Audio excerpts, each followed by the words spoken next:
Hi, in this video we'll explore convolutions, which form the backbone of modern computer vision. We'll explore how convolutions work and their role in neural networks. We'll focus on two core concepts: how convolutions extract features from images and the settings that control convolution behavior: stride, padding, and filter size. So the convolution operation combines a kernel, a small matrix, with an image patch of the same size through matrix multiplication. Here we see a small kernel of size 3 by 3 that has the effect of sharpening the image. The kernel slides across the input image, and at each position it multiplies element-wise with a matching 3 times 3 patch of pixels. These products sum to produce just one output pixel. So let's work through this example. The input patch contains pixel values from 10 to 90, and the sharpening kernel has a center weight of 5 with surrounding -1s. The calculation multiplies the corresponding elements, and the sum gives us output one value, 50. The result, if we do all this over the image, is a sharpened image that emphasizes edges and details. Notice how the cat's fur and outline becomes more pronounced in the output image. This is the same way that Instagram filters work. It's a small matrix that we're making run over the input image in order to produce this convolve output. This operation is a building block for image transformation in computer vision. So before deep learning, engineers designed these convolution kernels by hand. We see here the Gaussian blur kernel. This is something that you will see used very often in Instagram. The kernel values form a bell curve pattern. If we were to plot this, this would be something kind of like a bell curve. The center receives the highest weight, and the adjacent pixels get medium weights. The corner pixels get the lowest weight. All of these weights sum to 1 to preserve the brightness of the image. The result blurs the image by averaging each pixel with its neighbors. Notice how the cat image becomes softer with less defined edges. This kernel design came from mathematical principles. Engineers created similar kernels for edge detection, sharpening, and other image operations. Here we see two that are very famous: the vertical edge kernel and the horizontal edge kernel. We see that the vertical edge kernel detects changes along the x-axis, and this highlights the vertical transitions in the cat image, whereas the horizontal edge kernel detects changes along the y-axis, and this reveals horizontal transitions in the image. So this kind of feature extraction was the basis for computer vision tasks like object detection and image segmentation for a very long time. People spent a lot of time experimenting with values in these kernels in order to extract useful features to later do a classification or a detection or an image segmentation. This approach has changed in the last decades. Now we're using, instead of handcrafted weights, instead of selecting these values by hand, we allow the neural network to come up with them. So you will see that the kernel size also determines how much context affects each output pixel.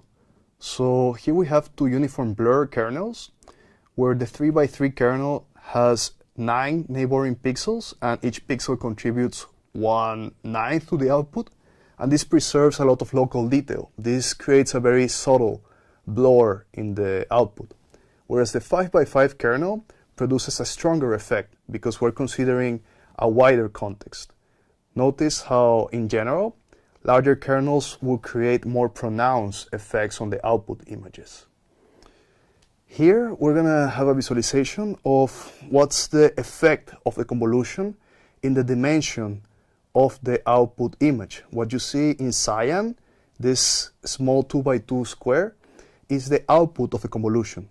We see as this gray area that is moving on the image, being the weights of the convolution kernel itself.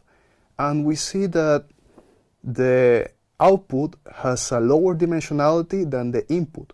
It's losing about 2 pixels, one in the top, one in the bottom, one to the left, one to the right. This is something that we need to address in order to keep the dimensions of the input image. So something that we're going to be doing to address this is to add padding around the edges. We're going to add some extra pixels around the edges so that this doesn't happen.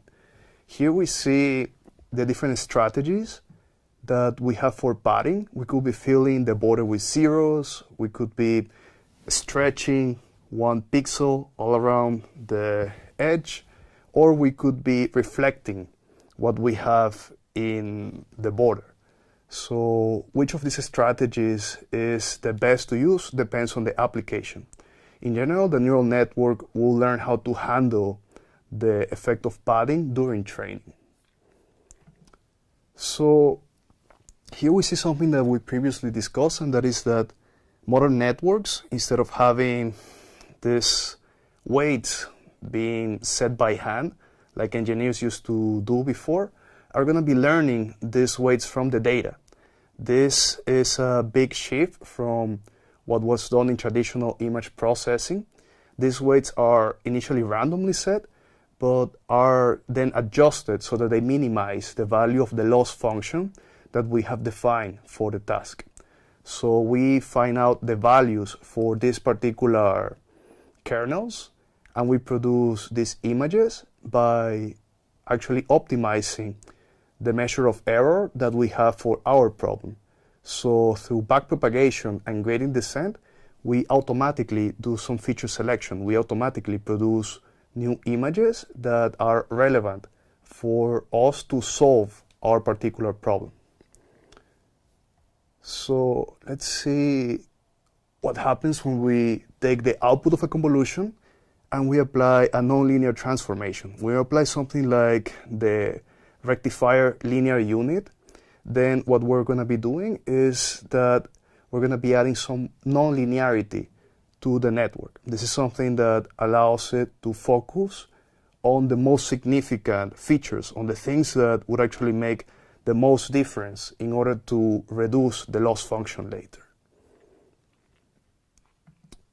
And as before, without nonlinear activations, we are not going to be able to produce nonlinear functions, which is something that we saw in the fully connected network. Another benefit of using convolutions is that they reduce quite a lot the amount of parameters that we will need in order to produce our classifications.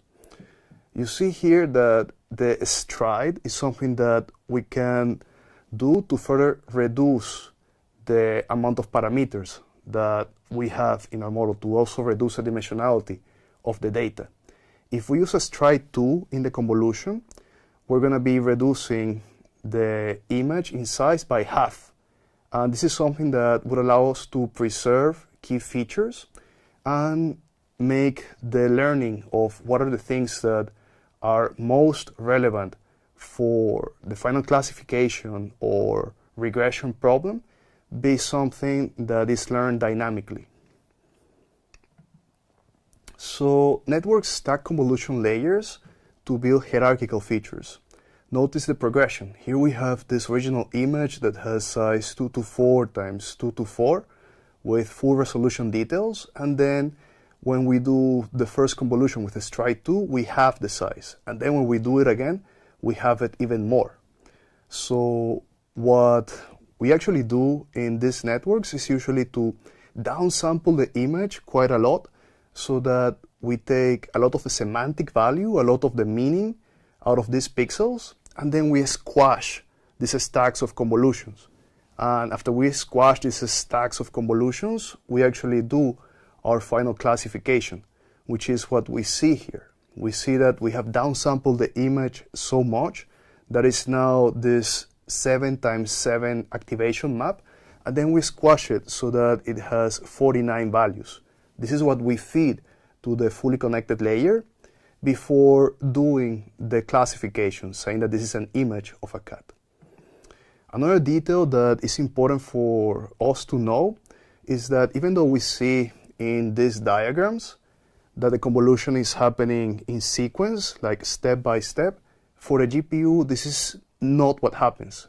The CPU and the GPU actually unroll all these computations so that every single weight that is corresponding to the location where it should be multiplied is multiplied at once. This is something that PyTorch does automatically for us. So to wrap up, we saw how convolutional layers create new images through learnable weights. We saw that convolutions were traditionally handcrafted, and now we use a neural network to determine these weights.